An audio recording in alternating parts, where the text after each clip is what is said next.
मेरे हाथ कांप रहे थे, आंखों में आंसू तैर रहे थे, लेकिन मैंने उन्हें अपने अंदर दबा रखा था। पद्मा के चेहरे पर जहरीली मुस्कान थी, जैसे किसी शिकार को बेबस देखकर कोई दरिंदा खुश होता है। ये खाना तुम्हारे लायक नहीं है। उसकी आवाज में जहर घुला हुआ था। अगले ही पल उसने मेरे हाथ से थाली झपट ली और फर्श पर पटक दी। रोटी, सब्जी और चावल जमीन पर बिखर गए। मेरा पेट सुबह से खाली था। भूख की शिद्दत से मेरा सिर चकरा रहा था, मगर पद्मा के ठहाके मेरी बेबसी का मजाक उड़ा रहे थे।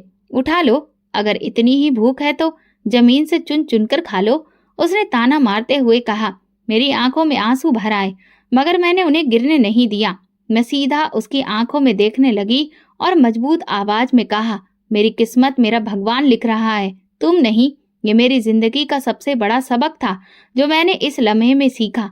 मेरी माँ की मौत को अभी 1 साल भी नहीं हुआ था। वो बीमार थी, बहुत ज्यादा बीमार, मगर घर में उसका हाल पूछने वाला कोई भी नहीं था। मेरे पिता बिजनेस के सिलसिले में अक्सर बाहर रहते और माँ दिन ब दिन कमजोर होती जा रही थी। फिर एक दिन वो हमें छोड़कर चली गई और मेरी दुनिया की हर रोशनी बुझ गई। माँ के जाने के बाद पिताजी ने दूसरी शादी कर ली। पद्मा बहुत हसीन थी और चालाक भी। शायद इसी वजह से पिताजी उसके जाल में फंस गए थे। शुरू के कुछ दिनों में ही मुझे अंदाजा हो गया था कि वो मुझसे नफरत करती है। तुम्हारी शक्ल भी नहीं देखनी है मुझे। अपनी माँ के साथ क्यों नहीं चली गई, वो अक्सर मुझसे कहती। पिताजी के सामने वो मीठे बोल बोलती, मगर जैसे ही पिताजी की नजरें हटती उसका लहजा बदल जाता। वो मेरी किताबें छीन लेती, यहाँ तक कि उसने मेरा स्कूल जाना भी बंद करवा दिया। अब मैं सिर्फ एक नौकरानी बन चुकी थी, जो सुबह से शाम तक घर के काम करती और फिर गालियां सुनती। तुमने ये सफाई सही से क्यों नहीं की? बर्तन ठीक से क्यों नहीं धोए? तुम बददिमाग, कामचोर और बेकार हो। पिताजी को शायद खबर भी नहीं थी कि उनकी बेटी नरक में जी रही थी, या फिर उन्हें खबर थी, लेकिन वे पद्मा के सामने कुछ भी कहने की हिम्मत नहीं रखते थे। आज जब उसने मेरा खाना जमीन पर फेंका, तब मुझे एहसास हुआ कि मैं कब तक ये सब बर्दाश्त करूंगी। मैं भी इंसान हूँ, मुझे भी जीने का अधिकार है। उस दिन मैंने तय कर लिया कि अब मैं जुल्म के आगे झुकने वाली नहीं हूँ। पिताजी के दिल में मेरे लिए जो भी थोड़ा बहुत प्यार बचा था, वो भी पद्मा की जहरीली बातों में दब चुका था। जब भी मैं उनके पास खाने के लिए जाती, तो वे या तो टाल देते या फिर सख्ती से डांट कर मुझे चुप करवा देते। एक दिन पद्मा ने फिर मुझे अपमानित किया। तुमने आज भी बर्तन सही से नहीं धोए, तुम्हें ये बात समझ में क्यों नहीं आती? मैंने बेबस होकर पिताजी की तरफ देखा और बस इतना ही बोल पाई, पिताजी, मैं। लेकिन इससे पहले कि मैं अपनी बात पूरी कर पाती, वे बोले, मैं अब और कोई शिकायत नहीं सुनना चाहता। उनका लहजा सख्त था और मैं चुप हो गई। कुछ दिनों के बाद पद्मा ने एक और फैसला सुना दिया। ये स्कूल नहीं जाएगी, ये बड़ी हो गई है, इसे घर के काम सीखने चाहिए। लेकिन इसकी पढ़ाई? पिताजी हल्के से बोले, पर पद्मा ने फौरन उनके कंधे दबाने शुरू कर दिए।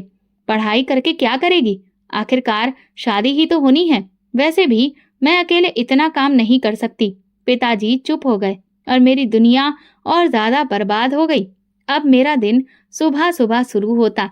पद्मा मुझे जगा देती और कहती, जल्दी करो, चाय बनाओ। पूरा दिन बर्तन धोना, कपड़े धोना, झाड़ू लगाना और बदले में सिर्फ ताने और तंज सुनना ही मेरी जिंदगी बन गई थी।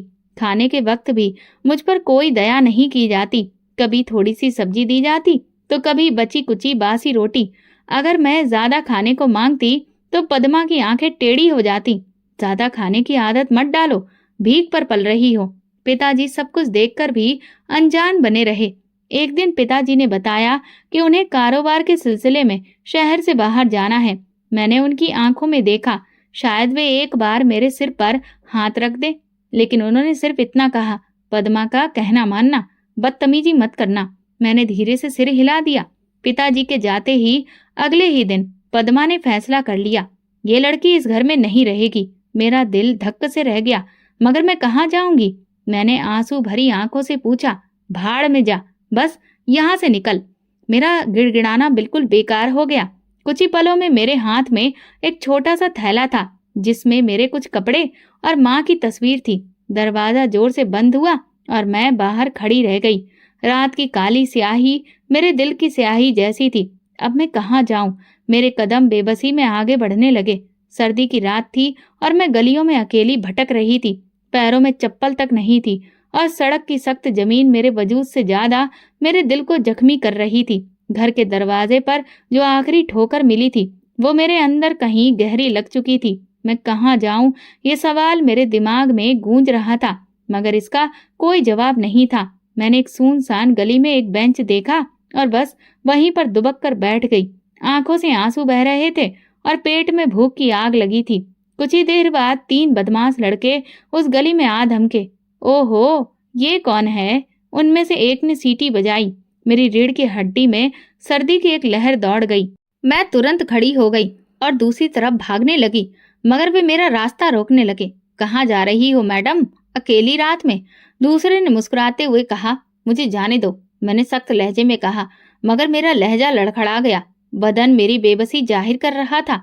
उन्होंने आगे बढ़ने की कोशिश की और मेरा दिल तेजी से धड़कने लगा। मैं पीछे हटने की कोशिश कर रही थी, लेकिन अचानक, खबरदार, आगे बढ़े तो, एक भारी आवाज गूंजी और सब लड़के सिहर गए।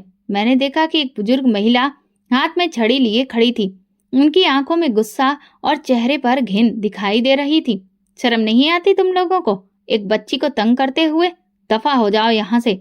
लड़के बड़बड़ाते हुए पलट गए। मेरे लहजे में दर्द झलक रहा था। वो समझ गई और बोली, चलो मेरे साथ चलो। मैं नहीं जानती थी कि ये फैसला सही था या नहीं, मगर मेरे पास अब और कोई रास्ता भी नहीं था। कांता आंटी मुझे अपने साथ ले गईं। उनका घर छोटा था, मगर जितना भी था मेरे लिए किसी स्वर्ग से कम नहीं था। बेटी, तुम यहाँ सुरक्षित हो, मैं तुम्हारी माँ जैसी हूँ। ये सुनकर मेरी आंखों में आंसू आ गए। कितने समय बाद किसी ने मुझे बेटी कहकर पुकारा था।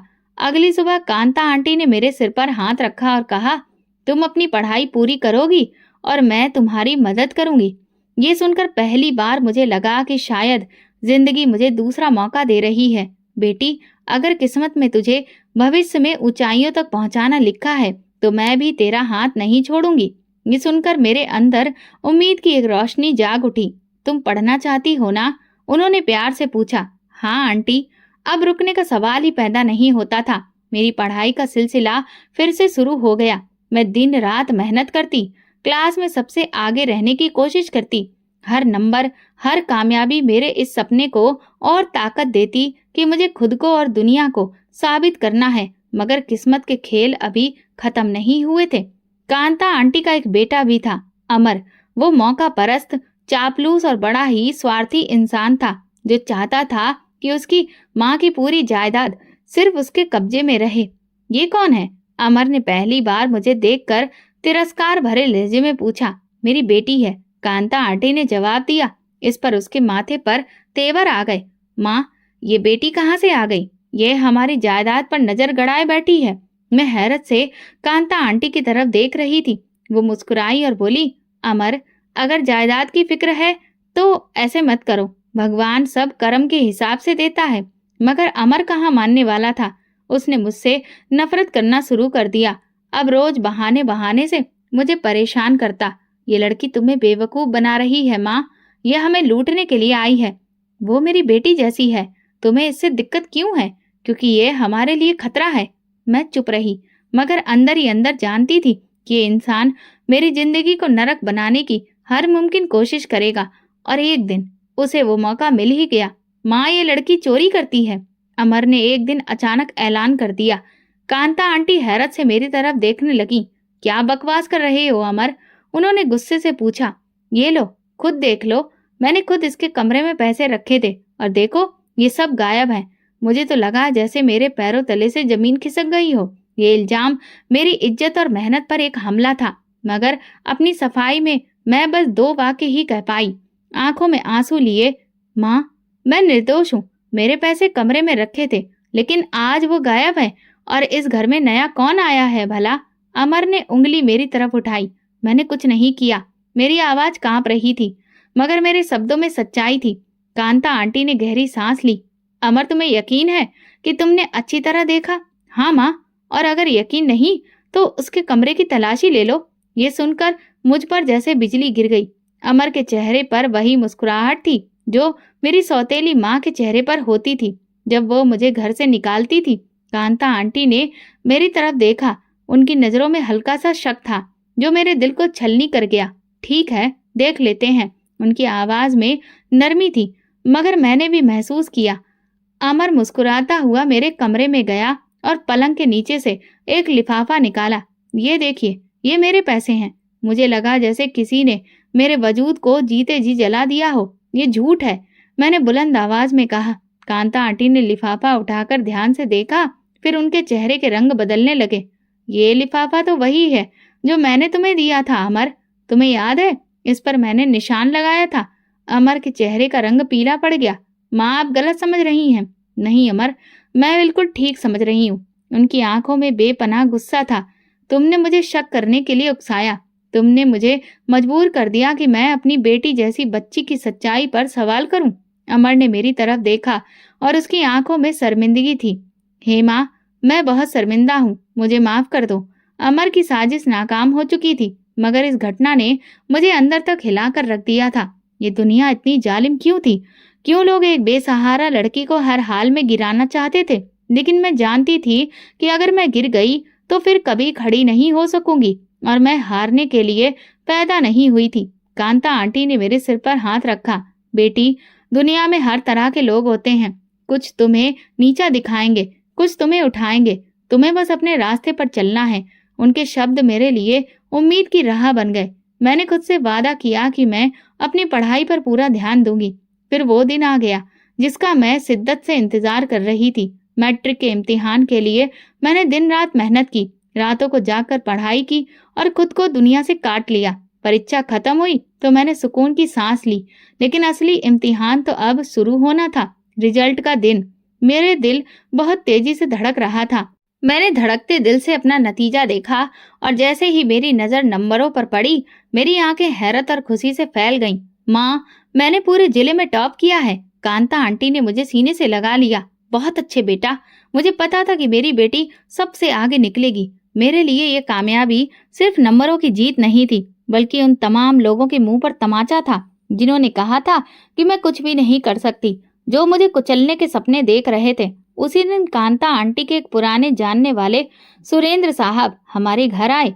वो एक बड़े ही पढ़े लिखे और ऊंचे दर्जे के इंसान थे। कांता आंटी के कहने पर वो मेरा रिजल्ट देखने आए थे। बेटा, तुम्हारी काबिलियत देखकर मुझे खुशी हुई। मैं तुम्हारे लिए स्कॉलरशिप का बंदोबस्त कर सकता हूँ। तुम्हें फिक्र करने की जरूरत नहीं, तुम्हारी पढ़ाई का खर्च मैं उठाऊंगा। ये सुनकर मैं हैरान और खुशी के मिले जुले एहसास में खो गई। क्या वाकई? मेरी आवाज कांप रही थी। हाँ, लेकिन शर्त यह है कि तुम अपनी मेहनत जारी रखोगी और कभी हिम्मत नहीं हारोगी। मैंने नम आंखों से सिर हिलाया। जिंदगी ने एक बार फिर साबित कर दिया कि जब सारे दरवाजे बंद हो जाते हैं, तब भी भगवान तुम्हारे लिए कोई ना कोई रास्ता जरूर खोल देता है। जिंदगी एक नई राह पर चल पड़ी थी। मेरी स्कॉलरशिप मंजूर हो गई और फिर मेरा एडमिशन एक बहुत ही अच्छे कॉलेज में हो गया। कॉलेज का पहला दिन था और मैं जोश से भरी होने के साथ साथ थोड़ी नर्वस भी थी। मैंने खुद को यकीन दिलाया कि अब सब कुछ ठीक हो चुका है, लेकिन किस्मत के अपने ही खेल होते हैं। अरे, ये क्या? मैं देख रहा हूँ कि हमारे जिले की टॉपर यहाँ इस कॉलेज में।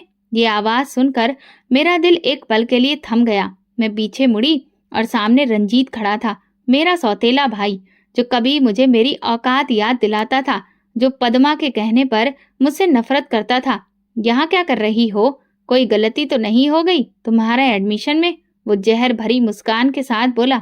मेरी उंगलियां मुट्ठी में बंद हो गईं, मगर मैंने खुद को शांत रखा।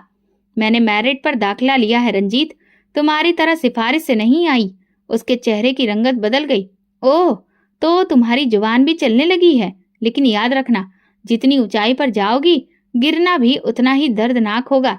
मैंने उसकी आंखों में देखा जो नफरत से भरी हुई थी, लेकिन मैं जानती थी कि उसकी नफरत सिर्फ मेरा हौसला तोड़ने के लिए थी। मैं चुप रही क्योंकि मेरा जवाब मेरी कामयाबी थी। क्लास में सभी मेरे रिजल्ट के बारे में जान चुके थे। कुछ लोग मेरी इज्जत करने लगे, कुछ जलने लगे और कुछ मेरी नाकामी का इंतजार करने लगे। रंजीत उनमें से एक था। वो हर मौके पर मेरा मजाक उड़ाने की कोशिश करता, मेरे कपड़े, मेरा रहन सहन, सब पर कमेंट करता, लेकिन मैंने उसे हमेशा नजरअंदाज किया।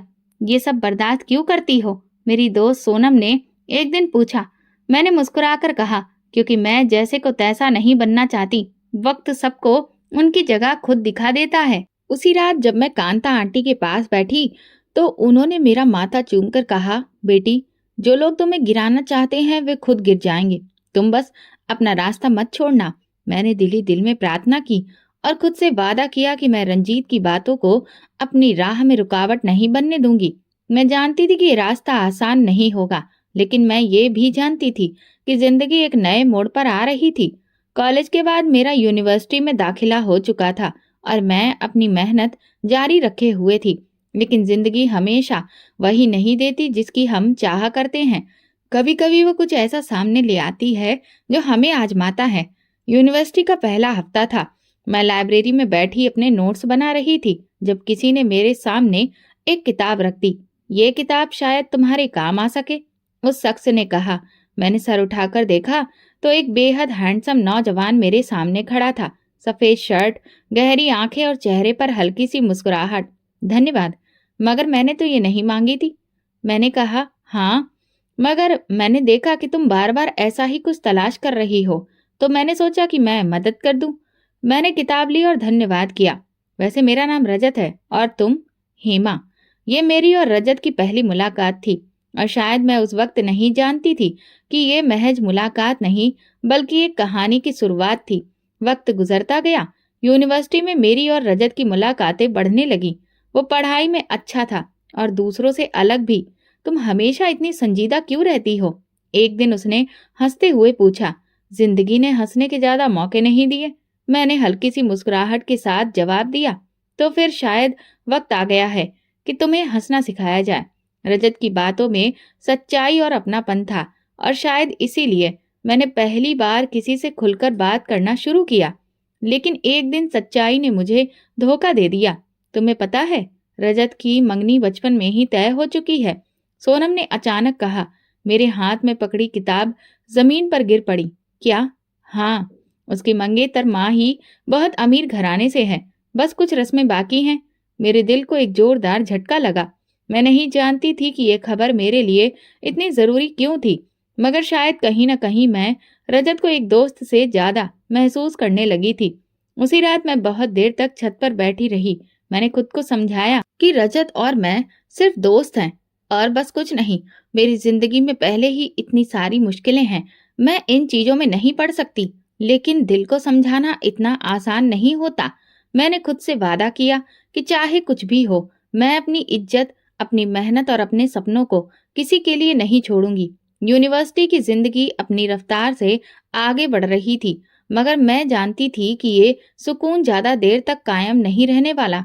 रजत की मंगेतर माही की मौजूदगी मेरे लिए खतरे की घंटी बजा रही थी। माही एक अमीर बाप की रईस बेटी थी जो खूबसूरती और गुरूर का चलता फिरता पुतला थी। उसके नजदीक दुनिया में दौलत ही सब कुछ थी और जो चीज वो चाहती थी उसे किसी भी कीमत पर हासिल कर लेती थी। शुरुआत में मुझे अंदाजा नहीं था कि माँ ही मेरे वजूद को अपने लिए खतरा समझ रही है, मगर जल्दी ही उसका रवैया बदलने लगा। पहले वो मुझे नजरअंदाज करती रही, फिर तंज कसने लगी। रजत को तुम्हारी दोस्ती की जरूरत नहीं है, वो तुम पर सिर्फ तरस खा रहा है, उसने कहा। मैंने उसकी बात को नजरअंदाज किया, लेकिन अंदर कहीं ना कहीं एक बेचैनी थी। तुम जैसे लोग हमेशा दूसरों की जिंदगियां बर्बाद करने के लिए आते हैं, मगर मैं तुम्हें ये मौका नहीं दूंगी। उसके शब्दों में दुश्मनी थी। मैंने जवाब देना चाहा, मगर फिर सोचा कि खामोशी ही बेहतर है। मैं उसकी तरह इतना नीचे गिरना नहीं चाहती थी। माही को अंदाजा हो चुका था कि मैं उसकी बातों पर ध्यान नहीं दे रही, इसलिए उसने मेरे खिलाफ एक खतरनाक चाल चलने का फैसला किया। एक दिन यूनिवर्सिटी में खबर फैली कि मेरे चरित्र पर सवाल उठाए जा रहे हैं। तुम्हें पता है हेमा, तुम्हारे बारे में बहुत अजीबोगरीब बातें हो रही हैं, सोनम ने घबराए हुए लहजे में मुझसे कहा। क्या मतलब? मेरा दिल धड़क उठा। कोई कह रहा है कि तुम रजत को फंसाने की कोशिश कर रही हो और तुम्हारा किसी और के साथ भी चक्कर है। मुझे ऐसा लगा जैसे किसी ने मेरे पैरों तले से जमीन खींच ली हो। ये सब झूठ है, मैंने कड़े स्वर में कहा। यही तो मुश्किल है हेमा, झूठ को अगर बार बार दोहराया जाए तो लोग उसे सच मानने लगते हैं। यूनिवर्सिटी में मेरे बारे में तरह तरह की बातें फैलने लगी थी। लोग मुझे अजीब नजरों से देखने लगे थे, कानाफूसी होने लगी थी कुछ लड़कियां मुझसे कतराने लगीं और कुछ खुलकर मेरे खिलाफ हो गईं। पता नहीं ऐसी लड़कियां यहाँ कैसे आ जाती हैं। कितनी शरीफ बनती थी, और अब देखो, मैंने चुप्पी साध ली। मगर ये सब मेरे लिए आसान नहीं था। माँ ही अपने मकसद में कामयाब हो रही थी। उसने एक कदम और आगे बढ़ाया और रजत के सामने मेरे खिलाफ बातें करना शुरू कर दी। रजत, तुम्हें पता है लोग क्या कह रहे हैं? मुझे परवाह नहीं है कि लोग क्या कह रहे हैं। तुम्हें परवाह होनी चाहिए। तुम्हारी इज्जत पर बट्टा लग रहा है। रजत ने उसकी बात को ज्यादा गंभीरता से नहीं लिया, मगर उसका रवैया थोड़ा सा बदला बदला लगने लगा। आखिरकार माही ने आखिरी वार कर दिया। एक दिन यूनिवर्सिटी में अचानक एक वीडियो वायरल हो गई, जिसमें मुझे एक लड़के के साथ खड़े होकर बातें करते हुए दिखाया गया था। वो वीडियो एडिट किया गया था, मगर इतनी होशियारी से कि आम लोग फर्क नहीं समझ सकते थे। देखो, मैं तो पहले ही कह रही थी, कितनी मासूम बन रही थी। मैंने अपने मोबाइल पर वीडियो देखी और मेरे हाथ कांपने लगे। ये सब एक सोचा समझा प्लान था। जब मामला ज्यादा बढ़ गया तो मैंने फैसला किया कि मैं अब चुप नहीं रहूंगी। मैं इल्जाम अपने सर नहीं लेने वाली थी। अगर मैं खामोश रही तो ये झूठ हमेशा सच समझा जाएगा। मैं सीधा यूनिवर्सिटी के डीन के पास गई और उन्हें बताया कि ये वीडियो झूठा है, सारे इल्जाम गलत हैं और मैं इसका सबूत ला सकती हूँ। डीन ने मामले की जांच का आदेश दिया। आईटी डिपार्टमेंट ने वीडियो की जांच की और जल्दी ही सच्चाई सामने आ गई। ये वीडियो एडिट किया गया है, ये जाली है और किसी ने जानबूझकर इसे बनाया है। यूनिवर्सिटी के सभी लोग हैरान रह गए। जो कल तक मुझे बदनाम कर रहे थे, आज शर्मिंदा खड़े थे। जब पूरी जांच हुई तो पता चला कि ये सब माही की चाल थी। वो खुद को बहुत होशियार समझ रही थी, लेकिन टेक्नोलॉजी ने उसे बेनकाब कर दिया था। ये तुमने क्या किया माही? रजत ने गुस्से में पूछा। मैं तो सिर्फ तुम्हें बचाने की कोशिश कर रही थी। वो घबरा गई। बचाने की या फिर खुद को सुरक्षित रखने की? तुमने हेमा को तबाह करने की कोशिश की, सिर्फ इसलिए कि तुम्हें अपना रिश्ता खतरे में लगता था। माही लाजवाब हो चुकी थी। माही को यूनिवर्सिटी से निकाल दिया गया। जब उसके माँ बाप को ये पता चला तो उन्होंने शर्मिंदगी के मारे उसे देश से बाहर भेज दिया। रजत ने मुझसे माफी मांगी, मगर मैं जानती थी कि ये सब मेरे लिए एक सबक था। दुनिया हमेशा तुम्हें गिराने की कोशिश करेगी, लेकिन अगर तुम सच पर टिके हो तो एक न एक दिन जीत तुम्हारी होगी। माही के जाने के बाद यूनिवर्सिटी में मेरे खिलाफ चलने वाली साजिशें दम तोड़ चुकी थी। वे लोग जो कल तक मुझे सबकी नजरों से गिराने की कोशिश कर रहे थे, अब चुप थे। मगर मैं जानती थी कि ये दुनिया किसी के लिए भी आसान नहीं होती। अगर एक बार मन हार गया तो कल कोई और मेरी राह में कांटे बिछाने के लिए तैयार होगा। माही के चले जाने के बाद रजत कुछ दिनों तक चुप रहा। फिर एक दिन उसने मुझे यूनिवर्सिटी के गार्डन में बुला लिया। हेमा, एक बात करनी है। कहो। मैंने उसकी आंखों में देखा। क्या तुमने कभी सोचा है कि हम दोनों? वो रुका और जैसे शब्द ढूंढने लगा। मेरा मतलब है कि मैं तुम्हें पसंद करता हूँ और मैं चाहता हूँ कि हम हमेशा साथ रहें, जिंदगी भर। मेरा दिल एक पल के लिए जोर से धड़का, लेकिन फिर मैंने खुद पर काबू पा लिया। रजत, ये सब मुमकिन नहीं है। क्यों नहीं? माही अब हमारी जिंदगी से जा चुकी है, तो हमें किसी का डर नहीं होना चाहिए। मैंने गहरी सांस ली। ये डर की बात नहीं है रजत, ये मेरी जिंदगी, मेरे सपनों और मेरी इज्जत की बात है। मैं अब तक बहुत कुछ सह चुकी हूँ और मैं नहीं चाहती कि मेरी पहचान सिर्फ किसी की पत्नी बनने तक सीमित रहे। मुझे अपने कदमों पर खड़ा होना है, खुद को साबित करना है। रजत ने हैरानी से मेरी तरफ देखा। क्या मोहब्बत की कोई अहमियत नहीं? मोहब्बत अपनी जगह है, मगर मेरी इज्जत और मेरे सपने मेरे लिए ज्यादा जरूरी हैं।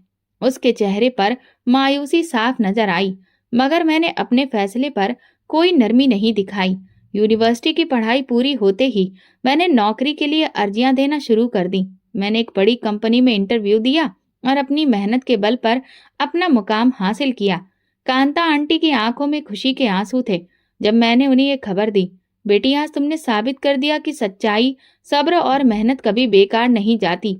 मैंने उनके हाथ अपने माथे से लगा लिए। ये सब आपकी प्रार्थनाओं का नतीजा है माँ। नौकरी का पहला दिन मेरे लिए किसी सपने से कम नहीं था। मैंने जिस दुनिया के बारे में हमेशा सोचा था, अब मैं उसका हिस्सा बन चुकी थी। लेकिन मैं जानती थी कि ये सिर्फ शुरुआत थी। अभी मुझे बहुत आगे जाना था। जिंदगी एक बार फिर नई राहों पर चलने को तैयार थी। मैं एक अच्छी कंपनी में नौकरी कर रही थी। इज्जत, सेल्फ रिस्पेक्ट, इंडिपेंडेंस, वो सब कुछ हासिल कर चुकी थी जिसके लिए मैंने सालों तक मेहनत की थी। मैं अपने काम में व्यस्त थी जब एक दिन कांता आंटी ने मुझे एक खबर दी जिसे सुनकर पल भर के लिए मेरा दिल सहम गया। बेटी, तुम्हारे पिता का देहांत हो गया है। मेरा शरीर जैसे पत्थर का हो गया। मैंने धीमी आवाज में पूछा, और बाकी लोग? उनका कारोबार तबाह हो चुका है और पद्मा अब अपने बच्चों के साथ किराए के एक छोटे से मकान में रहने पर मजबूर है। ये खबर मेरे लिए अजीब थी। मैं नहीं जानती थी कि इस पर खुशी मनाऊं या अफसोस करूं। सोनम ने तंज कसते हुए कहा, वक्त ने उन्हें वो सबक दिया जो शायद कोई और नहीं सिखा सकता था। मगर मैं चुप रही। मैं जानती थी कि मेरे दिल में उस औरत के लिए रहम नहीं था, मगर क्या मुझे इस पर खुश होना चाहिए? एक दिन ऑफिस से लौटते समय मैंने किसी को अपने सामने खड़ा पाया। वो रंजीत था। उसकी आवाज में अजीब सी शर्मिंदगी थी। तुम यहाँ क्या कर रहे हो? मैंने ठंडे लहजे में पूछा। मैं तुमसे कुछ कहना चाहता हूँ। अब कहने को क्या बचा है? जब मेरी जिंदगी नरक बन रही थी तब तुम कहाँ थे? रंजीत की नजरें झुक गईं। मैं माफी मांगना चाहता हूँ। माँ बहुत बुरे हाल में है और मैंने पहली बार जिंदगी में सीखा है कि जो किसी के साथ बुरा करता है उसे खुद भी वही सहना पड़ता है। मैंने उसके चेहरे को ध्यान से देखा। वही रंजीत जो कभी मेरा मजाक उड़ाया करता था आज बेबस खड़ा था। और तुम्हें क्या लगता है कि मैं तुम्हारी मदद करूंगी? क्योंकि तुम मुझसे बेहतर इंसान हो, और शायद इसीलिए कि तुम जानती हो कि जब कोई बेबस हो जाता है तब उस पर रहम करना सबसे बड़ी जीत होती है। मैंने गहरी सांस ली। क्या मैं सच में उन्हें माफ कर सकती थी? ये वही लोग थे जिन्होंने मेरे साथ जुल्म किया था, मगर आज वही लोग मेरी दया के मोहताज थे। मैं जानती थी कि यह फैसला आसान नहीं होगा। अगले दिन मैं अपने ऑफिस में बैठी थी जब मेरी सेक्रेटरी ने आकर जानकारी दी, मैडम, एक औरत आपसे मिलना चाहती है। वो कह रही है कि वो आपको जानती है और बहुत जरूरी बात करनी है। कौन है? पद्मा नाम है उनका। ये सुनकर मेरा दिल एक पल के लिए धड़का, मगर मैंने खुद पर काबू रखा। उन्हें अंदर भेज दो। कुछ पलों के बाद दरवाजा खुला और एक औरत अंदर दाखिल हुई। वही पद्मा थी, मगर वो मगरूर और जहर उगलती हुई औरत अब कहीं खो चुकी थी। उसके चेहरे पर गरीबी और परेशानी की लकीरें साफ दिख रही थी। कीमती कपड़ों की जगह उसने एक सादा सा जोड़ा पहन रखा था। उसकी आंखों में वो चमक नहीं थी जो कभी मेरे जख्मों पर नमक डालती थी। बेटी, उसकी आवाज कांप गई। मुझे यकीन नहीं हुआ कि वही औरत थी जो कभी मुझे अपने कदमों की धूल समझती थी। यहाँ क्यों आई हो? मैंने सपाट लहजे में पूछा। मेरी गलतियों को माफ कर दो हेमा। मैं जानती हूँ कि मैंने तुम्हारे साथ बहुत बुरा किया, लेकिन अब मैं बेबस हूँ। हमारे पास कुछ नहीं बचा। रंजीत भी नौकरी की तलाश में मारा मारा फिर रहा है और हम एक वक्त की रोटी के लिए मोहताज हो चुके हैं। मैं चुपचाप उसे देखती रही। मैंने तुम्हें बहुत सताया है, तुम्हें घर से निकाला, तुम्हारी जिंदगी मुश्किल बना दी, लेकिन शायद भगवान ने मुझे मेरे किए की सजा दी है। मैंने ठंडी सांस ली। अब तुम्हें क्या चाहिए? बस एक छोटी सी नौकरी, ताकि मैं अपने बच्चों को पाल सकूं। ये वही औरत थी जो कभी कहती थी कि मैं किसी काबिल ही नहीं हूँ, और आज वही औरत मुझसे खुद रोजी रोटी की मांग कर रही थी। मैं कुर्सी से उठकर खिड़की से बाहर देखने लगी। यही वक्त था जब मुझे फैसला करना था कि मैं अपनी सौतेली माँ जैसी बनना चाहती हूँ या उससे बेहतर। मैंने पलटकर पद्मा की आंखों में देखा और कहा, अगर मैं तुम्हें नौकरी दूं तो एक शर्त होगी। कौन सी शर्त? पद्मा ने ठंडे लहजे में पूछा। मैंने कहा, तुम्हें सबके सामने अपनी गलतियों को कबूल करना होगा। पद्मा के चेहरे पर हवाइयां उड़ने लगीं। ये मेरा इंतकाम नहीं था, बल्कि उसका आखिरी इम्तिहान था। अब देखना था कि वो इस इम्तिहान में कामयाब होती है या नहीं।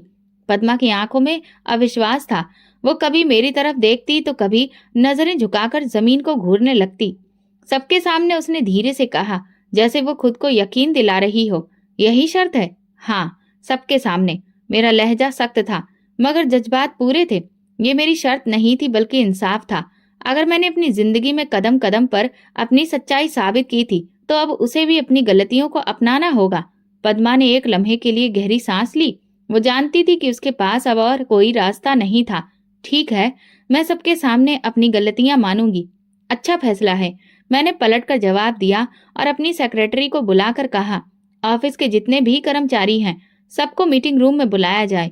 पद्मा ने मुझे अविश्वास से देखा। शायद वो सोच रही थी कि मैं इतनी जल्दी ये सब नहीं करूंगी, मगर मैं फैसला कर चुकी थी।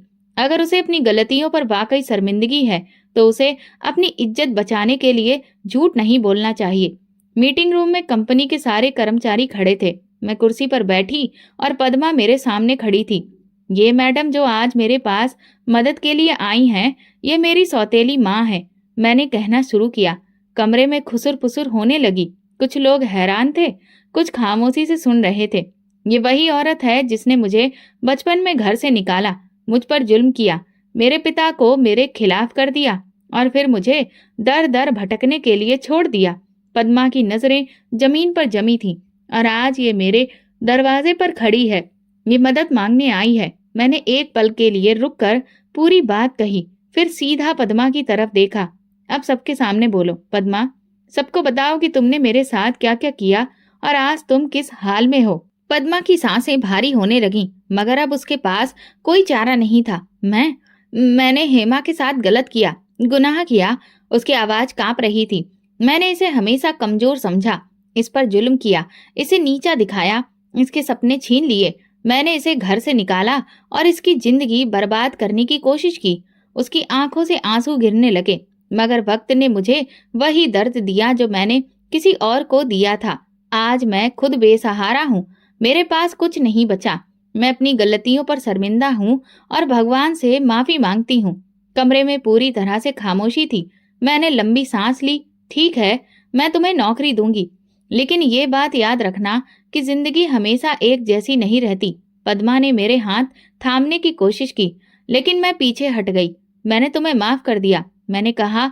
उसके आंसू बह रहे थे और पूरे कमरे में सन्नाटा था। कुछ लोग हैरान थे और कुछ गहरी सोच में डूबे थे कि मैंने अपनी सबसे बड़ी दुश्मन के लिए उम्मीद का दरवाजा क्यों खोला। अब तुम्हें और क्या चाहिए पद्मा? मैंने संजीदगी से पूछा। बस एक मौका। मैं अपनी बाकी की जिंदगी अपनी गलतियों की सफाई देते हुए नहीं गुजारना चाहती। मैंने गहरी सांस ली। ठीक है, लेकिन यहाँ एक नियम है। हर इंसान अपनी मेहनत से कमाता है, सिफारिश से या रिश्ते से नहीं। अगर तुम सच में अपने पैरों पर खड़ी होना चाहती हो तो तुम्हें ईमानदारी से काम करना होगा। पद्मा ने जल्दी से सिर हिलाया। मुझे मंजूर है।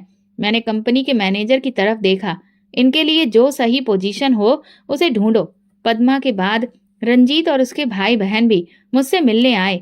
उनके चेहरे पर शर्मिंदगी थी। वही रंजीत जो यूनिवर्सिटी में मेरे खिलाफ बातें करता था, आज नजरें झुकाए खड़ा था। हेमा, हम शर्मिंदा हैं। उसकी आवाज कमजोर थी। अब शर्मिंदगी का क्या फायदा रंजीत? मैंने ठंडे स्वर में कहा। हमें एहसास हो गया कि हम गलत थे। उसकी बहन ने धीरे से कहा, अगर हमने वक्त पर माँ को रोका होता तो शायद आज ये दिन ना देखना पड़ता। तो अब आप लोग क्या चाहते हैं? मैंने पूछा। जो मेरी चुगली करते थे, मेरी जिंदगी को नरक बना देते थे और आज उनकी दुनिया बिखर चुकी थी। मैं माफ कर सकती हूँ, मगर भूल नहीं सकती। हम जानते हैं, रंजीत ने कहा। मैं तुम सबको माफ करती हूँ, लेकिन याद रखो, वक्त सबका आता है। जब तुम्हारे पास सब कुछ था तब तुमने जुल्म किया, और आज जब मैं ताकतवर हूँ तो मैं तुम्हें वही दर्द लौटाने के बजाय एक मौका दे रही हूँ। इसलिए नहीं कि तुम इसके काबिल हो, बल्कि इसलिए कि मैं तुम्हारी तरह नहीं हूँ। रंजीत की आंखों में आंसू आ गए। तुम हमसे कहीं बेहतर इंसान हो हेमा। मैंने आखिरी नजर पद्मा पर डाली। वो सच में बदली हुई लग रही थी। मैंने खुद को यकीन दिलाया कि शायद वक्त ने उन्हें सबक सिखा दिया है कि जिंदगी में घमंड और जुल्म का अंजाम क्या होता है। ये मेरी कहानी का नया मोड़ था, एक ऐसा मोड़ जहां मैंने सीखा कि सबसे बड़ी जीत इंतकाम में नहीं, बल्कि अपनी इंसानियत और खुद को साबित करने में होती है। पद्मा, रंजीत और उसके भाई बहन मेरे सामने खड़े थे, हारे हुए, बेबस और शर्मिंदा। वे लोग जो कल तक मुझे मेरी औकात याद दिलाते रहते थे, आज मेरे दिए गए दूसरे मौके के तलबगार थे। ये पल मेरे लिए किसी कसौटी से कम नहीं था। मैं चाहती तो उन सब की बेइज्जती करके उन्हें निकाल सकती थी, उन्हें वही तकलीफ दे सकती थी जो उन्होंने मुझे दी थी। लेकिन फिर मैंने सोचा, अगर मैं भी उनके जैसी बन गई तो मुझ में और उनमें क्या फर्क रह जाएगा। पद्मा ने भर्राई हुई आवाज में कहा, हेमा, मैंने तुम्हारे साथ बहुत बुरा किया। मैं जानती हूँ कि मैं किसी माफी के काबिल नहीं, लेकिन अगर तुमने मुझे माफ नहीं किया तो शायद मैं कभी सुकून से नहीं जी सकूंगी। माफी की इच्छा सिर्फ जुबान से नहीं बल्कि मन से भी होनी चाहिए पद्मा। तुमने अपनी जिंदगी में दूसरों को हमेशा कमजोर समझा, अपनी ताकत का गलत इस्तेमाल किया। आज जब वक्त ने पलटी मारी तब तुम्हें एहसास हो रहा है कि बुरे कर्मों का अंजाम क्या होता है। मुझे अब एहसास हो चुका है। वो रो पड़ी। अगर तुम वाकई अपनी गलतियों पर शर्मिंदा हो तो तुम्हें सिर्फ मुझसे नहीं बल्कि खुद से भी माफी मांगनी चाहिए। तुम्हें हर उस पल एहसास होना चाहिए जब तुम आईने में अपना चेहरा देखो और तुम्हें ये फिक्र हो कि तुमने कितनी जिंदगियां बर्बाद की हैं। रंजीत आगे बढ़ा। हेमा, मैंने तुम्हारा बहुत दिल दुखाया है। मैं हमेशा तुम्हें कमजोर समझता रहा, तुम्हारा मजाक उड़ाया, लेकिन सच्चाई ये है कि तुम हम सबसे ज्यादा मजबूत निकली। उसकी बहन ने भी आंसुओं के साथ कहा, हमें गर्व करना चाहिए था कि तुमने सब कुछ अपने बलबूते पर हासिल किया, लेकिन हमने हमेशा तुम्हें नीचा दिखाने की कोशिश की।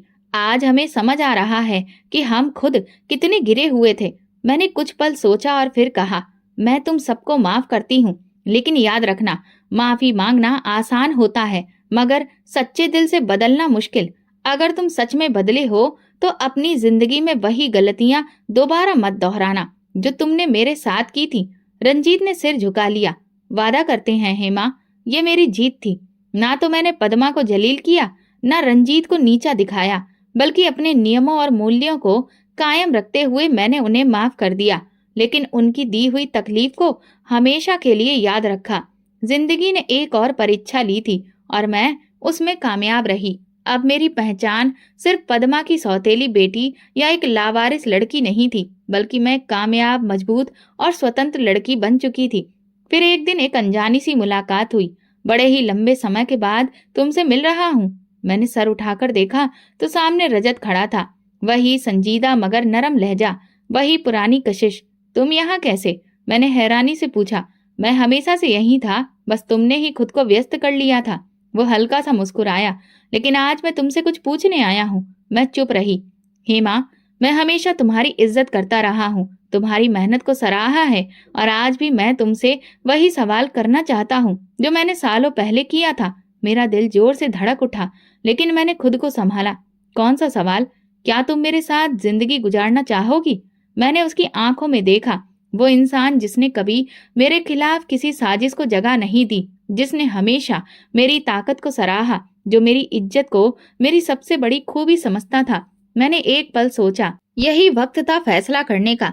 हाँ रजत, मैं तैयार हूँ। उसके चेहरे पर मुस्कुराहट आ गई, वो मुस्कुराहट जो बरसों बाद मेरी जिंदगी में खुशी लेकर आई थी।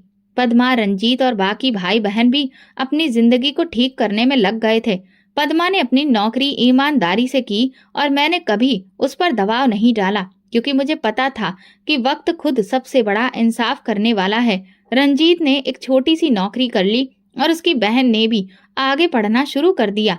जिंदगी सबको दूसरा मौका देती है, बस कुछ लोग उसे पहचान लेते हैं और कुछ गवा देते हैं। आज मैं वो हेमा नहीं थी जिसे जमाने ने कमजोर समझा था। मैंने खुद को साबित किया था, अपनी पहचान बनाई और अपने सिद्धांतों पर कायम रही। मैंने एक आखिरी बार दिल में वही बात दोहराई, मेरा नसीब मेरा भगवान लिखता है, तुम नहीं। मेरी जिंदगी का एक अध्याय पूरा हो चुका था। जिस सफर का आगाज मेरी माँ के देहांत और सौतेली माँ के जुल्म से हुआ था, वो आज एक खूबसूरत मंजिल तक पहुंच चुका था। अब मैं ना सिर्फ खुद मजबूती से खड़ी थी, बल्कि मेरी हालत ऐसी थी कि चाहूं तो दूसरों को माफ कर सकती थी या उन्हें उनकी गलतियों की सजा दे सकती थी। मैंने पद्मा को माफ कर दिया, लेकिन उनके बुरे रवैये को कभी नहीं भूली। माफी देना और अतीत को मिटा देना दोनों अलग बातें हैं। मैंने सिर्फ पहला रास्ता चुना।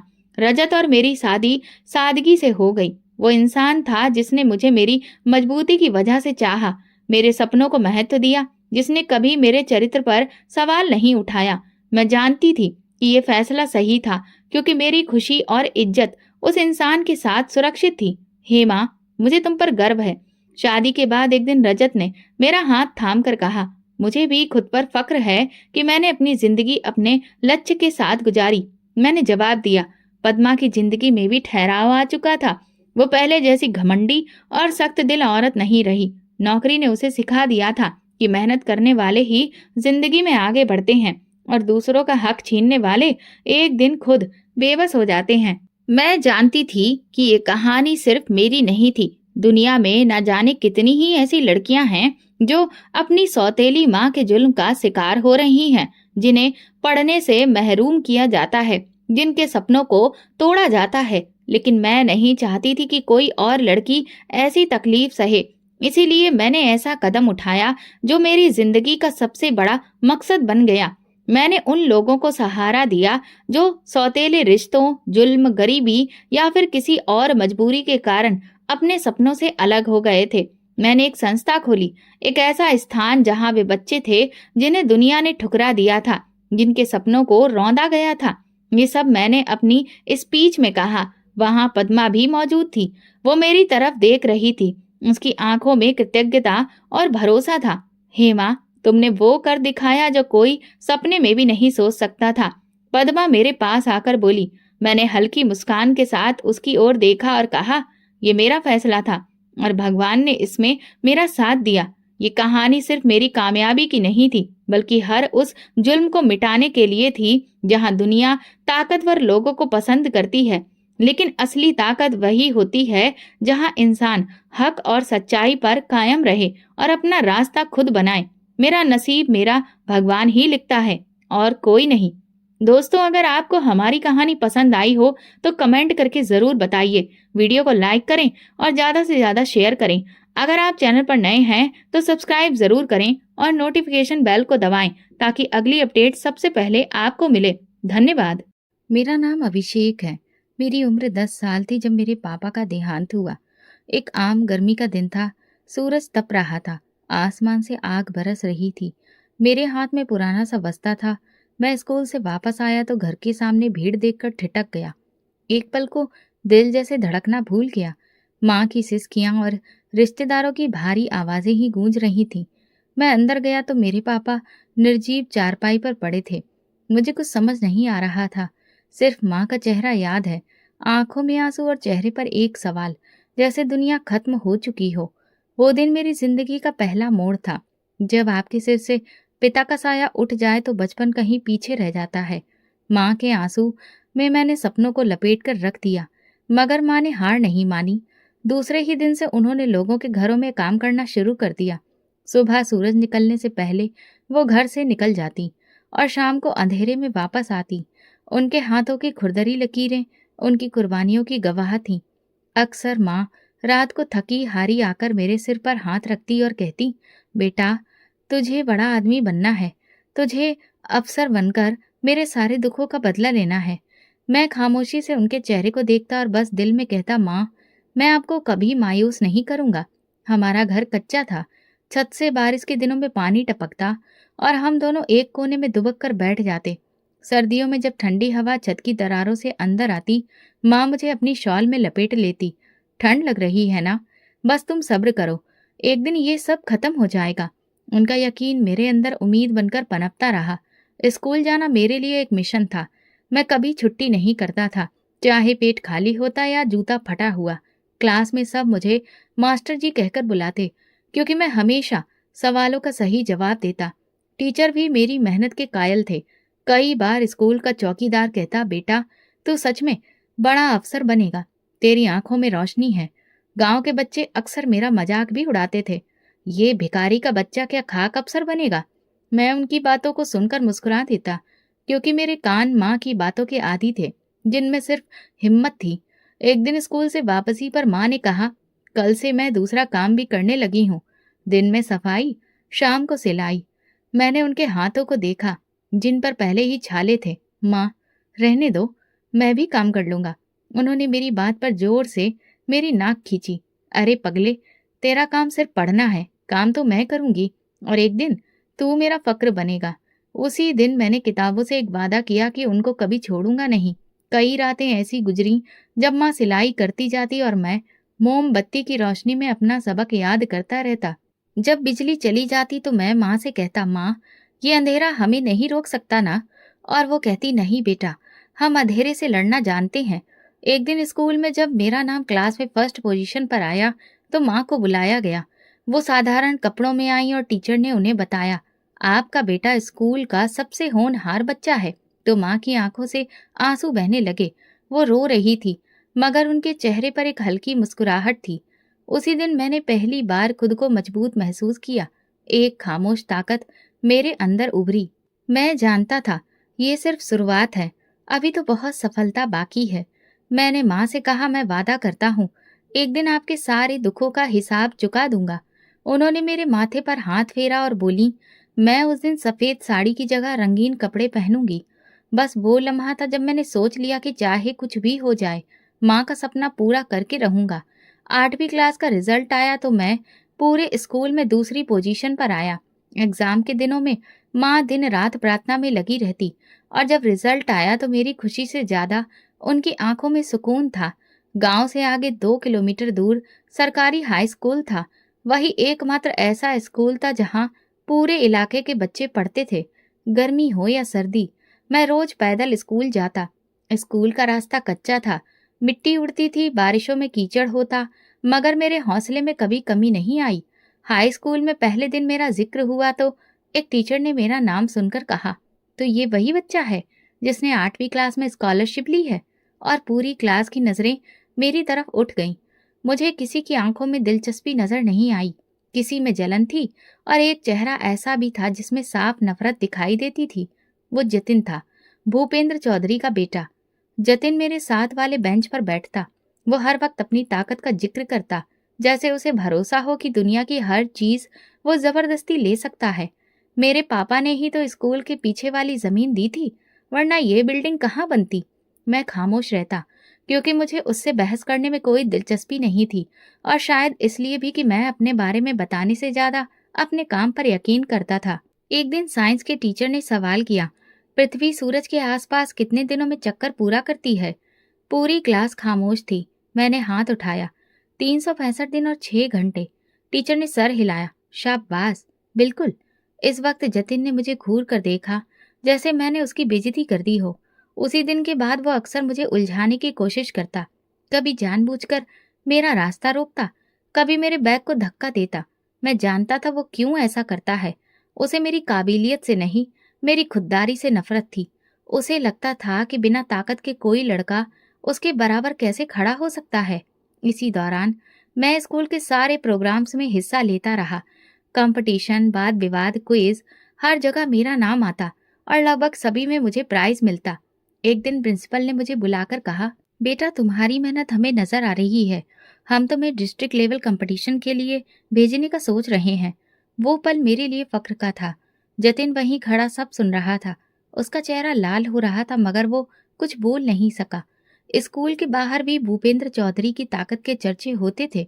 गांव के बड़े बड़े लोग कहते थे, चौधरी ने सब कुछ दबा रखा है, कोई उसके आगे बोल नहीं सकता। एक दिन गांव के एक आदमी का बैल भूपेंद्र चौधरी की जमीन में घुस गया। अगले दिन उस आदमी की पिटाई हो गई, और उसके चेहरे पर चोट के निशान थे। सब लोग जानते थे कि किसने ये किया है, मगर कोई बोल नहीं सकता था। यही ताकत जतिन के व्यवहार में भी दिखती थी। वो समझता था कि जिसे आप बड़ा कहते हैं, उसे कानून नियम की कोई परवाह नहीं करनी पड़ती। लेकिन मेरी परवरिश ऐसी नहीं थी। मैंने माँ से सीखा था कि सच्चाई, सब्र और मेहनत के सामने कोई भी ताकत टिक नहीं सकती। मेरी जिंदगी का अगला इम्तिहान अभी आना बाकी था। जतिन की हरकतें बढ़ती जा रही थी, और उसके बाप की ताकत मेरे सपनों के रास्ते में एक नई दीवार बनने वाली थी। अब धीरे धीरे मेरा ध्यान बस एक ही तरफ था कि मुझे मैट्रिक में अच्छी पोजीशन लानी है, ताकि सारे गांव को जवाब मिल जाए कि ताकत जमीनों से नहीं, दिमाग से आती है। हर दिन हर रात बस इसी सोच में गुजरती। जतिन और उसके जैसे दूसरे लड़कों के ताने, टीचर्स की चुप करा दी गई हिमायत और सहूलियत की कमी, सबको मैंने अपने लिए जुनून बना लिया था। मैट्रिक के पेपर आसान नहीं थे, मगर जो कुछ पढ़ा था वो ठीक से याद था। मुझे हर परीक्षा के बाद ये सुकून होता कि मैंने सब अच्छे से किया है। एग्जाम खत्म हुए तो जैसे पूरे शरीर से बोझ उतर गया। अगले 2 महीने मैं घर पर माँ के साथ गुजारे। वो मेरे लिए प्रार्थना करती और मैं रोज बोर्ड की वेबसाइट पर रिजल्ट आने की तारीख देखा करता। फिर एक दिन वो सुबह आ गई।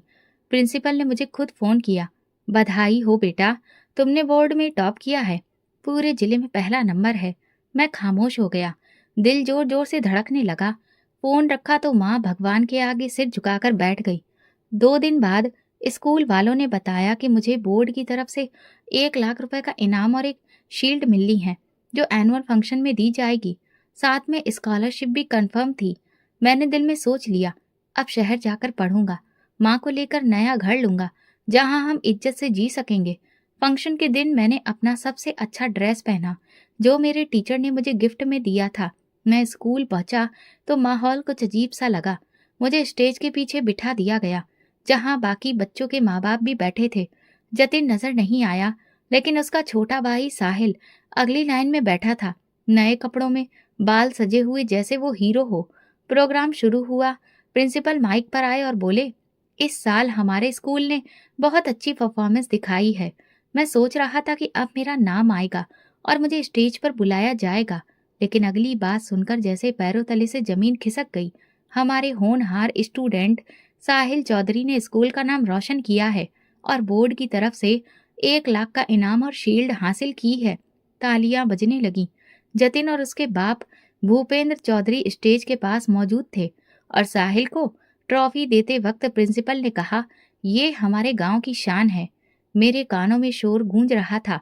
मैं खामोश बैठा रहा, जैसे कोई सपना टूटा हो। मैंने मेजबान से पूछा, मेरा नाम क्यों नहीं लिया गया? उन्होंने धीरे से कहा, मामला ऊपर से आया है, हम कुछ नहीं कर सकते। प्रोग्राम खत्म हुआ तो सब बच्चे अपने प्राइज के साथ तस्वीरें खिंचवा रहे थे। मैं एक तरफ खड़ा साहिल को शील्ड हाथ में लिए हंसते हुए देख रहा था। जतिन ने मुझे देखकर ताना मारा, होशियार होने से भी क्या फायदा जब आपके पास जमीन ना हो। बस वो पल था, मैं स्टेज के करीब गया और साहिल के मुंह पर जोरदार थप्पड़ मारा। स्टेज पर सन्नाटा छा गया। जतिन कुछ समझ नहीं पाया और मैं भाग चुका था। मेरे कदम खुद ब खुद बस अड्डे की तरफ उठे। रास्ते में किसी को कुछ नहीं बताया। मेरे पास सिर्फ 2,000 रुपए थे जो स्कूल से मिले थे, शायद इसी दिन के लिए। बस स्टैंड पर पहुंचा तो पहले ही बस शहर की तरफ जा रही थी। टिकट खरीदा और बैठ गया। मैं नहीं जानता था कहाँ जा रहा हूँ या कहाँ उतरना है। बस चलती रही और मैं खिड़की से बाहर देखता रहा। मेरे मन में लगातार वो स्टेज का मंजर चल रहा था, वो शील्ड जो मेरी थी, वो झूठी मुस्कुराहट, वो ताकत का खेल। मेरे पास छोटा सा बस्ता था, पर दिल में एक आग थी। ये सब कुछ मेरे लिए नया नहीं था, पर यह धोखा मेरी पहचान पर हमला था। मुझे मालूम था अगर मैं घर वापस गया तो भूपेंद्र के आदमी मुझे ढूंढ निकालेंगे, और अगर वो मुझे पकड़ लेते तो मेरे लिए कोई रास्ता नहीं बचता। मैं जानता था मैं अपनी माँ से दूर हो रहा हूँ, पर अब उनसे कुछ बनकर ही मिलूंगा। इसलिए मैंने वापसी का रास्ता नहीं देखा, आगे जाने का इरादा कर लिया, चाहे पता ना हो कि मंजिल कहाँ है। बस में जब होश आया तो मैं जैसे एक सपने से बाहर निकला। बस अड्डे पर भीड़ थी, मगर मेरी आंखें खाली। मैं खिड़की के पास बैठा बाहर देख रहा था। मेरे साथ वाली सीट पर एक उम्रदराज इंसान बैठे थे, जिनके चेहरे पर एक सुकून था। उनकी नजरें मेरे चेहरे पर थी। कुछ देर बाद उन्होंने नरमी से पूछा, बेटा कहाँ जा रहे हो? मैंने कंधे उचकाए, पता नहीं। उन्होंने फिर सवाल किया, घर वालों से इजाजत ली? मेरी आंखों से आंसू बहने लगे। मैंने चेहरा मोड़ लिया। शायद बात करना नहीं चाहता था, या शायद शब्द ही नहीं थे। बस शहर से बाहर निकल चुकी थी। काफी वक्त गुजर गया। उन्होंने दोबारा कोशिश की, बेटा मैं अजनबी जरूर हूँ, लेकिन तुम्हारा दुख चेहरे पर साफ लिखा है। कुछ बताओगे तो शायद कुछ कर सकूं। उनका लहजा ऐसा था जिसमें दिलचस्पी नहीं, मदद थी। मैं थोड़ा झिझका, फिर धीरे धीरे सारी कहानी सुना दी। मैं बोलता रहा, वो सुनते रहे। जब मैं रुका तो वो कुछ पल चुप रहे, फिर धीरे से बोले, तुम बहुत खास हो, तुम्हें कोई बचाने वाला है, तभी तुम आज मेरे पास आए हो। मैंने कुछ नहीं कहा, बस उनकी तरफ देखा। मेरा नाम अमर है। मैं एक फाउंडेशन से जुड़ा हूँ। वहाँ ऐसे बच्चे, बूढ़े, औरतें, सबको सहारा दिया जाता है जिनका कोई नहीं होता। अगर तुम चाहो तो मैं तुम्हें वहाँ ले जा सकता हूँ। मैंने धीरे से कहा, मगर मैं लावारिस नहीं हूँ। अमर अंकल ने मेरी तरफ झुककर कहा, जानता हूँ तुम्हारी माँ है, तुम्हारा अतीत है, मगर अगर तुम ये सब जाहिर करोगे तो वो लोग तहकीकात करेंगे, और जिस ताकत से तुम भागे हो वो तुम्हें ढूंढ निकालेगी। मैं खामोश हो गया। उनकी बात में वजन था। मैंने हामी भर ली। रास्ते में बस एक होटल पर रुकी। अमर अंकल मुझे अपने साथ नीचे ले गए। एक साधारण होटल था, मगर उन्होंने मेरे लिए पराठा और सब्जी मंगाई। खाओ बेटा, खाली पेट दिमाग कुछ भी सही नहीं सोचता। बहुत घंटों के बाद मेरे पेट में कुछ गया था। शाम ढलने लगी थी। जब बस शहर में दाखिल हुई, वो मुझे साथ लेकर एक टैक्सी में बैठे। मैं लगातार खिड़की से बाहर देख रहा था। अजनबी बिल्डिंगें, शोर, रोशनियों की चमक, सब कुछ मेरे लिए नया था। कुछ देर बाद टैक्सी एक सफेद बिल्डिंग के सामने रुकी। दरवाजे पर बोर्ड लगा था, आश्रय फाउंडेशन, जरूरतमंदों का सहारा। अंकल ने टैक्सी वाले को पैसे दिए और मुझे हाथ से पकड़कर अंदर ले गए। दरवाजे पर एक औरत बैठी थी। अमर अंकल ने उनसे कहा, ये बच्चा लावारिस है, सड़क पर मिला है। बहुत समझाया मगर कुछ बात नहीं बनी। औरत ने मुझे एक नज़र देखा, रजिस्टर निकाला और मेरा नाम लिखने को कहा। अमर अंकल ने मेरी तरफ देखकर इशारा किया, फर्जी नाम लिख लो। मैंने कुछ देर सोचकर समीर लिखा। उसके बाद वो मुझे वार्डन के हवाले कर गए। जाते वक्त अंकल ने मुझे एक पर्ची दी। मेरा नंबर है, अगर कुछ हो या किसी से बात करनी हो तो फ़ोन करना। और फिक्र मत करो, मैं तुम्हारी माँ तक तुम्हारी खबर पहुँचा दूंगा। वो तुम्हें ढूंढ लेंगी या मैं उन्हें ले आऊँगा। मैंने वो पर्ची जेब में रख ली जैसे कोई खजाना हो। Thank you uncle. वो मुस्कुराए। थैंक यू बाद में, पहले खुद को संभालो। फाउंडेशन का माहौल सुकून देने वाला था। हॉस्टल के अंदर बहुत से कमरे थे। हर कमरे में 3-4 लड़के रहते थे। मेरे कमरे में 2 और लड़के थे, आनंद और पुलकित। दोनों मेरी उम्र के थे। पुलकित थोड़ा शरारती था और आनंद पढ़ाकू किस्म का। नए हो? कहाँ से आए हो? पुलकित ने तुरंत सवाल किया। इधर उधर से। हम सब इधर उधर से आए हैं भाई, अब तो यही घर है। अगले दिन मुझे कुछ नए कपड़े, बिस्तर मिला और मेरा रजिस्ट्रेशन कर दिया गया। साथ ही एक सेशन भी रखा गया ताकि मेरी मानसिक हालत को समझा जा सके। मैंने बस इतना बताया कि मुझे पढ़ना है, बाकी सब बाद की बात। फाउंडेशन के हेड संदीप सर ने मुझे बुलाकर कहा, हम तुम्हें गवर्नमेंट कॉलेज में दाखिला दिलवा रहे हैं। फाउंडेशन की गाड़ी तुम्हें ले जाया करेगी, बस तुम मेहनत करो। मैंने सिर हिला दिया। जिंदगी एक नए मोड़ पर आ गई थी। ये जगह मेरी पुरानी पहचान छीनकर मुझे सुकून दे रही थी। ना यहाँ कोई जतिन था, ना किसी चौधरी का बेटा। यहाँ सब बराबरी में जीते थे। रात को मैंने पर्ची निकाल कर देखी, अमर अंकल का नंबर। कुछ देर उसे घूरता रहा। दिल चाहा फ़ोन करूं, पर फिर सोचा उन्हें वक्त चाहिए होगा। मैंने खुद से वादा किया कि यहाँ से मैं वही बनूंगा जो मेरी माँ चाहती थी, मगर इस बार बिना किसी का एहसान लिए। उस रात नींद सुकून से आई। कई दिनों बाद ऐसा लगा कि मैं सुरक्षित हूँ। फाउंडेशन में दिन अच्छे से गुजरते थे। हर चीज एक नियम के तहत चलती थी। सुबह की शुरुआत पूजा पाठ से होती, फिर नाश्ता। जो लड़के स्कूल या कॉलेज जाते थे उनके लिए पिकअप और ड्रॉप सर्विस मौजूद थी। मैं भी जल्दी ही इस रूटीन का हिस्सा बन गया। जिस कॉलेज में मेरा एडमिशन हुआ था वो शहर के मशहूर सरकारी कॉलेजों में से एक था। यहाँ आना मेरे लिए किसी सपने जैसा था, क्योंकि पहली बार मैं उन क्लासरूम में बैठने वाला था जहाँ किसी भी तरह की कमी नहीं थी। कॉलेज के पहले दिन मेरी मुलाकात विक्रम से हुई। वो मुझसे 1 साल सीनियर था और फाउंडेशन में ही रहता था। तुम नए हो? जी, समीर नाम है मेरा। विक्रम बोला, कुछ भी चाहिए हो बिना झिझक के बताना। ये कॉलेज पहले दिन थोड़ा खौफनाक लगता है, लेकिन आदत हो जाती है। विक्रम के बड़े दिल ने मुझे शुरू के दिनों में काफ़ी सहूलियत दी। क्लासेस शुरू हुई तो मैंने महसूस किया कि यहाँ कंपटीशन बहुत मजबूत है, मगर मुझे उसका सामना करने का मजा आने लगा। मैं हमेशा अपनी सीट पर सबसे पहले आकर बैठता, टीचर से सवाल करता, नोट्स बनाता और हर डिबेट में खुद को व्यस्त रखता। एक दिन मेरी क्लास की टीचर मिस नैना ने कहा, समीर, तुम नए हो मगर तुम्हारे सवालों से लगता है कि तुम काफ़ी कुछ पहले ही पढ़ चुके हो। तुम्हारे जैसा फोकस मैंने कम ही देखा है। ये बात मेरे लिए एक नई ऊर्जा का कारण बन गई।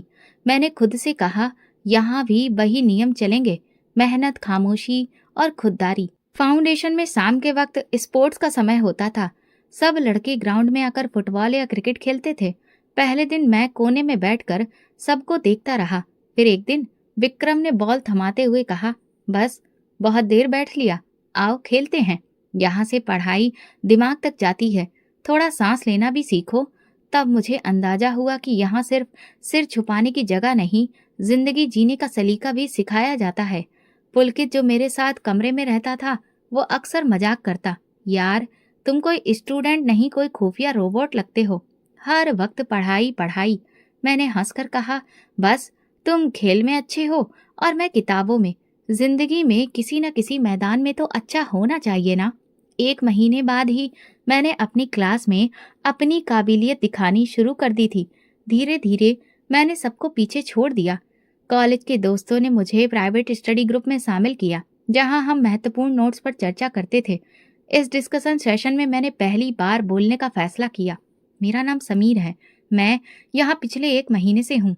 मैं बस ये कहना चाहता हूँ कि अगर किसी को लगे कि वो पीछे रह गया है, तो याद रखो, आगे निकलने के लिए रेस शुरू करना ज़रूरी है। बाकी वक्त खुद फैसला करेगा कि कौन जीतेगा। सबने तालियां बजाईं। संदीप सर ने मेरे कंधे पर हाथ रखकर कहा, समीर, तुम सिर्फ यहाँ के बच्चों के लिए नहीं, बाहर की दुनिया के लिए भी मिसाल बन सकते हो। इस बात ने मेरे अंदर और हौसला भर दिया। अब ये दुनिया मेरी थी और मैं खुद को उसका हिस्सा महसूस करने लगा था। मैं रात को देर तक लाइब्रेरी में बैठा पढ़ता रहता, पुलकित खर्राटे मारता और आनंद होमवर्क लिखते लिखते सो जाता। हम सबकी जिंदगियां अलग थीं, मगर एक ही छत के नीचे नई उम्मीद के लिए एक नई दुनिया में जी रहे थे। जिंदगी तेजी से आगे बढ़ रही थी और मुझे अंदाजा भी नहीं हुआ कि यहाँ आए 6 महीने हो गए। अब मैं सिर्फ जिंदा नहीं था, जीने का तरीका सीख रहा था। फाउंडेशन में 6 महीने गुजरे। दिन हफ्ते नहीं, रफ्तार से चलते। कॉलेज का रूटीन, सेशंस, पुलकित की शर्तें, आनंद के नोट्स के पीछे दौड़ और लाइब्रेरी की खामोश पढ़ाई, ये सब मेरे रोजमर्रा का हिस्सा बन चुका था। लेकिन कुछ चीजें ऐसी होती हैं जो सुकून में भी खलल डाल देती हैं, जैसे दिल के किसी कोने में मौजूद एक पुराना सवाल, क्या माँ को मेरी खबर मिली है या नहीं। एक दिन मैंने अमर अंकल का नंबर निकाला, उसे पढ़ा और फिर जेब में वापस रख लिया। कभी लगता कि वो व्यस्त होंगे, कभी लगता वक्त नहीं आया। लेकिन एक शाम जब लाइब्रेरी से वापस आया तो दिल बेचैन था। न पुलकित की बातों में मन लग रहा था, न खाने का स्वाद महसूस हो रहा था। आखिरकार मैंने फोन निकाला, कमरे से बाहर निकलकर सीढ़ियों पर बैठा और नंबर डायल किया। कई सेकंड तक घंटी बजती रही, फिर किसी आदमी ने फोन उठाया।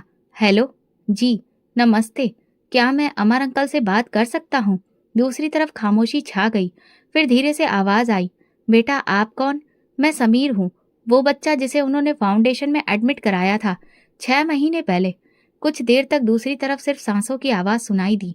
फिर वो बोले, बेटा मैं उनका कजिन हूँ, अमर भाई का तो देहांत हो गया। मेरे हाथ से फोन गिरते गिरते बचा। क्या मतलब? किस दिन? उसी दिन शाम को जब वो फाउंडेशन से वापस आ रहे थे। उनकी गाड़ी का एक्सीडेंट हो गया। हम सबको यही लगता था कि वो अकेले थे, पर अब आपकी बात सुनकर समझ आ रहा है कि वो कोई जरूरी काम करने गए थे।